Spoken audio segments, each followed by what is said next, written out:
बोलिए सद्गुरु महाराज जी की जय, सच्चे दरबार की जय. Today we present weekly satsang from Akhand Gyan from the monthly magazine of Divya Jyoti Jagrati Sansthan, and it is inspired by His Holiness Shri Ashutosh Maharaj ji. This article is taken from April 2010, and today's topic is Narayan Narayan. Lord Vishnu, one fine morning, called Narad ji and asked him to take a round around the globe and bring a report of his devotees and noblemen by the evening. Happily, the seer followed the commandment of the Lord and went straight to a temple. Om Jai Jagdish Hare, Swami Jai Dinanath Hare. Narayan, Narayan, how melodiously this priest is singing the glories of my beloved Lord. Surely he is a true devotee, and Narayan would be highly pleased to hear about him. I will definitely talk to him after the dispersal of the devotees. Saying so, the overwhelmed Naraji stood there, waiting for the priest to be free. When the devotees had left, Naraji moved eagerly towards him. But before he could materialize and say anything, he heard him saying something unbelievable. How miser the devotees have grown these days. I was so delighted today to see the crowd at the time of Aarti. But just 15 rupees are in the collection dish? At times I feel like asking such misers to just stay at home. Nowadays, there seems to be no profit in this profession. If things go on like this, I can never get rid of my old bicycle. Oh Prabhu! Narayan, Narayan! Prabhu, I can't believe what I'm hearing. A priest is talking like this? It's great that I heard all this before talking to him. Now, instead of wasting my time, I must leave this place and find out someone else. Thinking so, Naraji moved out of the temple, where he saw a milkman carrying 2 milk cans loaded on his scooter. The milkman stopped his scooter in a corner outside the temple, got down, and then cried loudly, Om Namah Shivaya. He prostrated on the lowest stair of the temple, sat there, and chanted a few mantras. Once again, with highly religious expressions on his face, he said, Om Namah Shivaya. Naradji, being highly impressed by his gestures, closed his eyes and said, Aha, Prabhu, this earth is not short of devotees. Saying thus, Naradji opened his eyes completely unprepared for the shocking scene that he was about to witness then. The milkman filled a bucket with water from the tap outside the temple, and reaching out to the corner where his scooter was parked, unnoticed by the public eye, he opened the cans one by one and poured half of the bucket water in each. He quickly closed them and facing the temple once again cried aloud, Om Namah Shivaya. He then rode away on his vehicle and along with that took away the words from the mouth and brightness from the eyes of the seer who stood there struck with disgust. For Naraji, the drastic mismatch between the words and the behavior of two persons was quite shocking and disheartening. So, with a heavy heart, he proceeded towards a market in which the shops had just been opened by the shopkeepers. Naraji passed by a jeweler's shop. His mind got rejuvenated with the sweet scent and the sound of the prayers coming out of it. He stopped and peeped inside and was overjoyed to see the idols of Lakshmi and Narayan kept on a very beautiful platform made of marble. The owner of the shop was sitting in front of the idols with his eyes closed and hands folded, singing the glories of the Lord. Naraji could not resist his temptation of staying for some more time in such a spiritual atmosphere and watching other activities of that religious man. After 5 minutes, two ladies entered the shop. The shopkeeper very humbly asked them to be seated. The ladies wanted to buy diamond rings. He showed them several rings and they purchased two of them. The shopkeeper assured them of the quality of the diamond used in them, and the ladies were very happily paid money and went out of the shop. Immediately after the departure of the ladies, the son of the shopkeeper, who was also sitting there, asked his father, "Dad, how could you so confidently assure the ladies of the quality of the diamonds, as you know well that it was not diamond at all?" "That's the art for learning which I make you sit here with me," replied the father, and then both of them laughed heartily. It was like a bolt from the blue for the seer, and he quickly uttered, "Narayan, Narayan," in order to control his sinking heart. Immediately then, his attention was diverted by the altercation between two persons at a nearby sweet shop.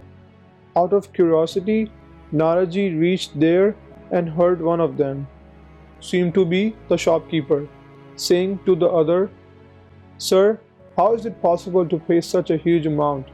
Last week I paid you enough. I agree that the material I use for preparing the sweets is of very poor quality and is also injurious to health. But it is not me alone who uses that. All the confectioners use the same and some use even worse. Sir, don't you dare to argue with me. If you want to open your shop tomorrow, pay immediately as much as I say. Otherwise," said the second man, cutting off the shopkeeper. Naraji was aghast to hear all that and felt like going back.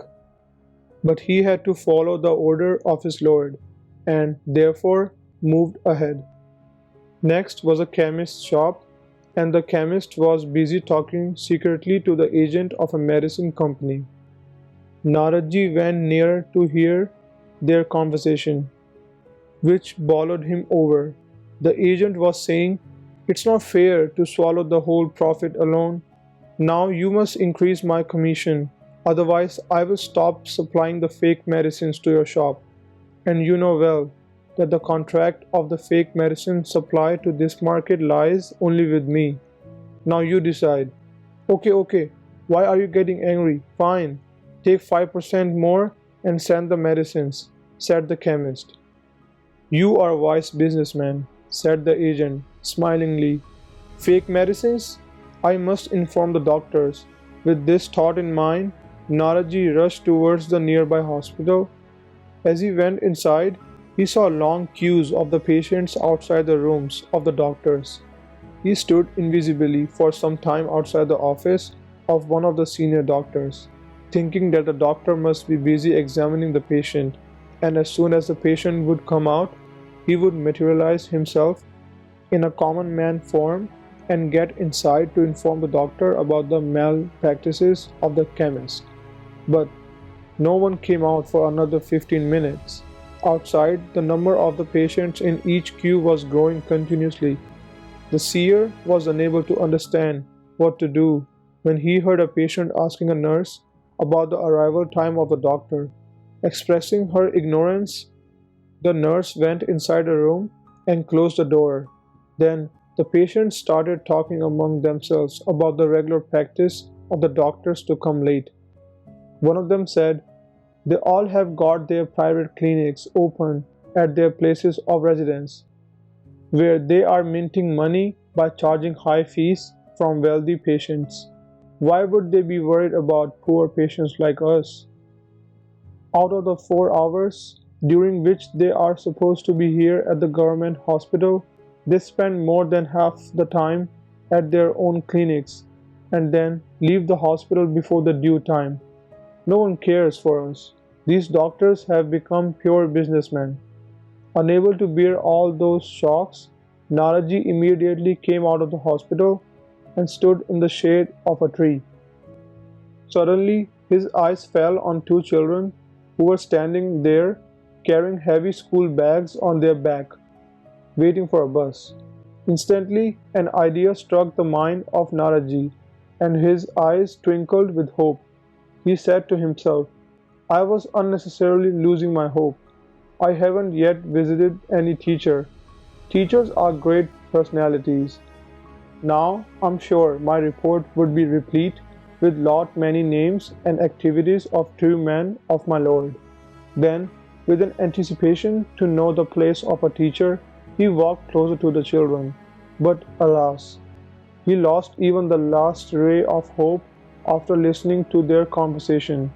One of the children said, Our life has got no meaning at all. The whole day we have to carry this bag in the morning for the school and now in the evening for private tutoring. The same topics, the same teachers, but the method of teaching is different at home.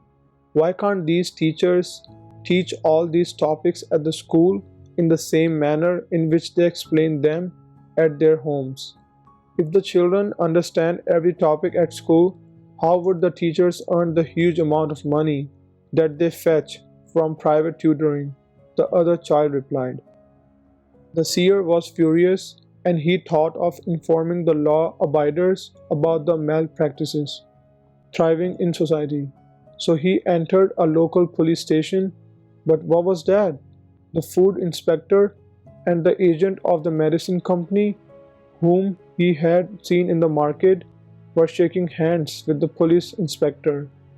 By then, both the suns had set, the sun of light and the sun of hope of Naradji.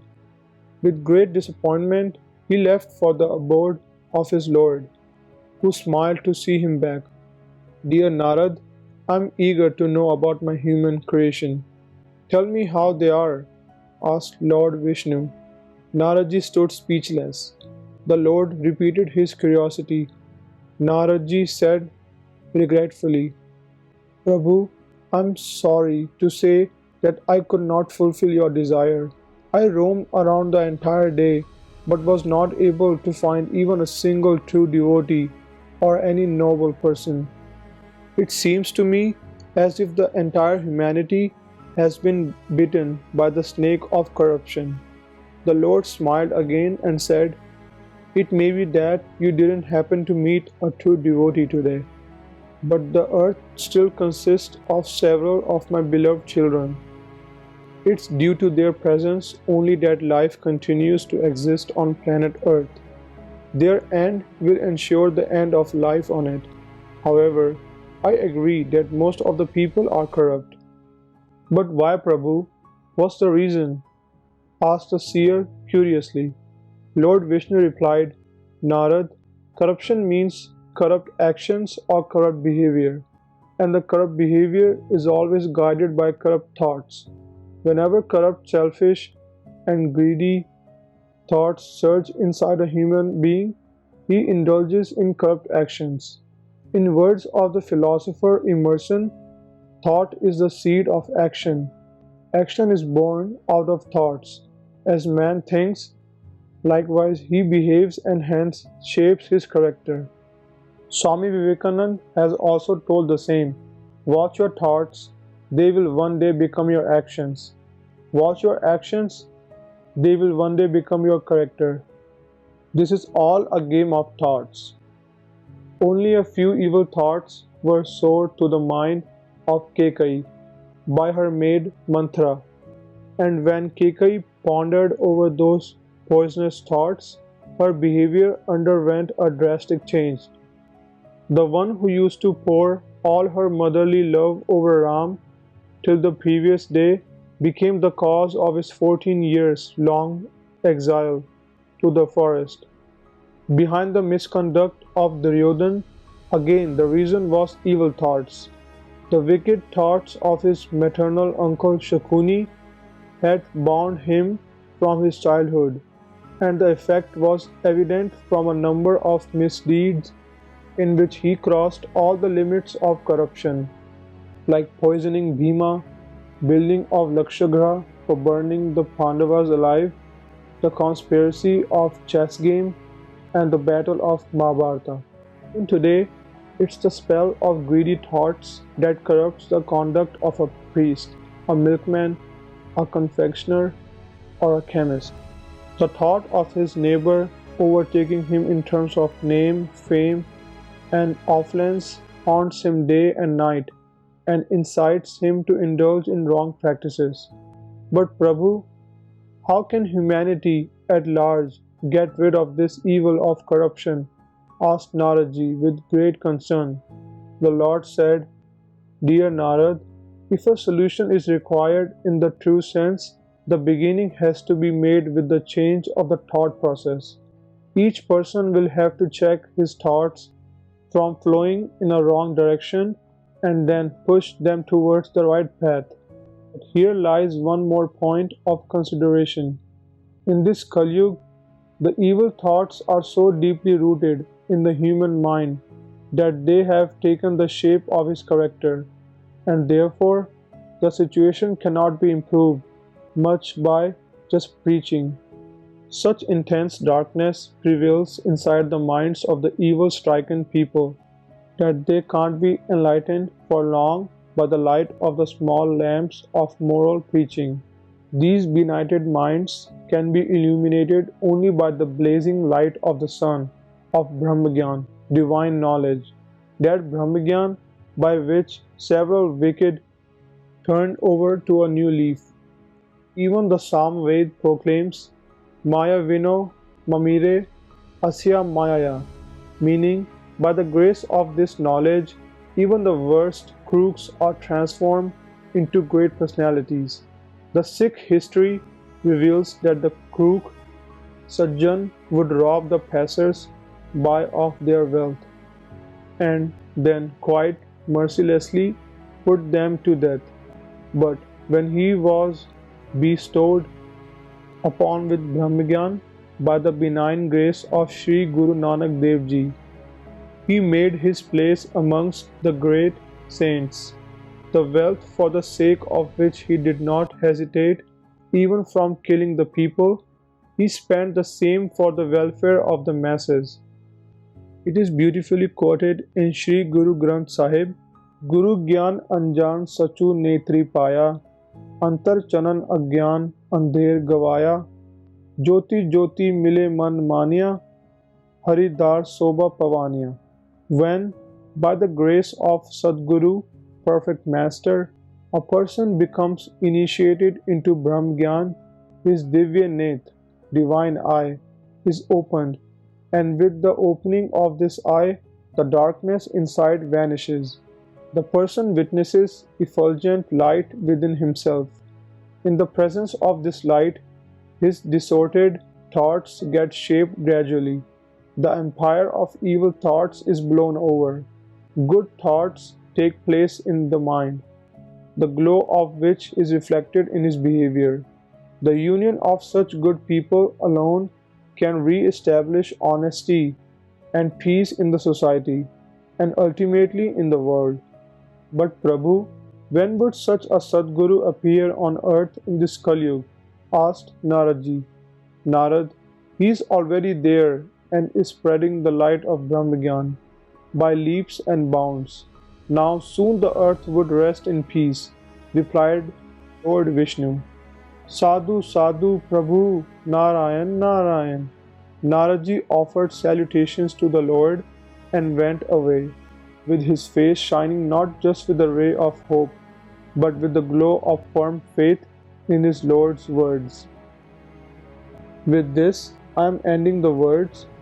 To listen to more such articles, please subscribe to our monthly magazine Akhand Gyan, available in 3 languages, Hindi, English and Punjabi.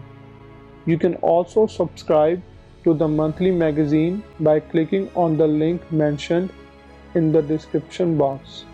बोलिए सद्गुरु महाराज जी की जय, सच्चे दरबार की जय।